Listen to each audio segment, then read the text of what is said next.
Okay, buong pumirid yung mga boss. Dito ngayon tayo sa video para yung nasira akong microwave, dumating na yung diode galing China. So, ito na.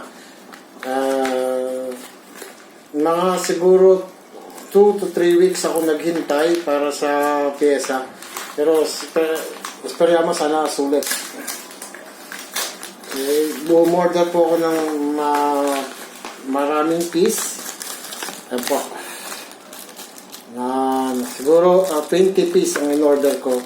Kung merong kliyente na magpapaga ng microwave at diode ang problema, ay meron na tayong ngayon papalitan. So, ito po papakita ko sa inyo ang aming microwave.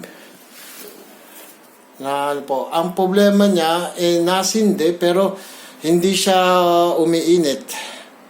So titingnan natin kung yung diode nga ang may sira. Okay, subukan natin buksan. Nilagay ko lang ito ng lang vite. Siguro hindi ko na siguro nilagyan. Ito pala. May isang lang ako nilagay para madaling mabuksan.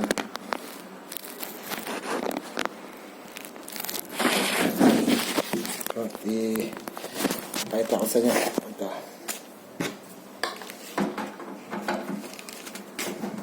Ito yung pinaglagyan ng diode.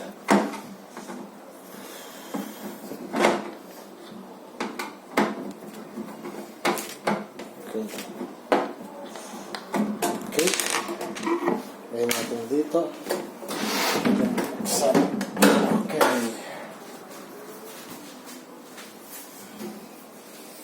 Ito ang itsura ng makina ng microwave. So, testing po. Ito po yung diode na nasira sa akin. So, ito yung papalitan. So, dito po sa connection, meron po siya dito na kino-connect nito. Doon po natin sa insert. Okay. Tapos, ito po ang pinaka ground niya.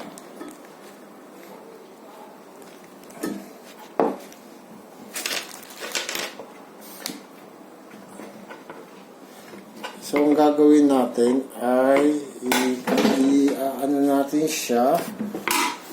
Natanggalin ko po itong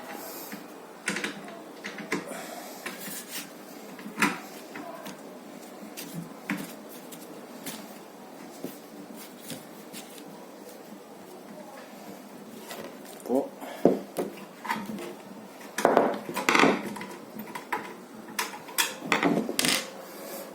Okay, tapos ililiko lang natin siya dito.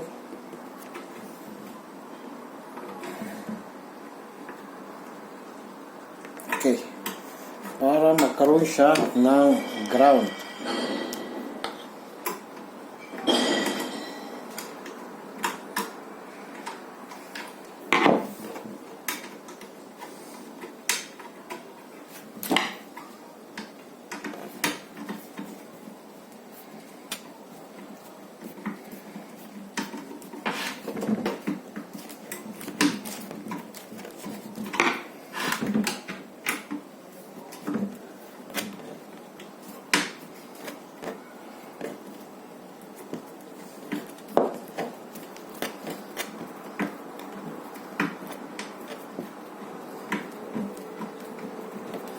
Okay. Ang sira po niya ay umaandar, nagpa-function, pero hindi po nainit yung ating dinalagay sa microwave. So, sa pagre-research ko po sa YouTube, sinasabi nila na main reason ay sira yung diode. So, ngayon po, testingin natin kung ito ang sira. So, gawin natin ito pong 1. Huwag muna po natin isasarado.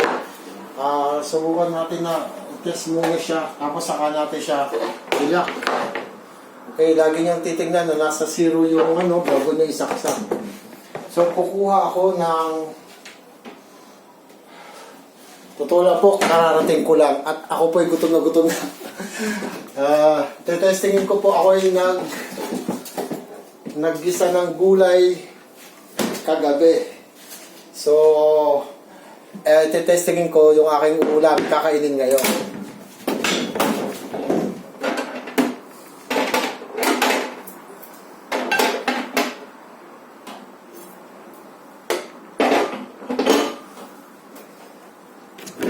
Ayan. Okay, there's a number 3. And then, let's start from 2 minutes.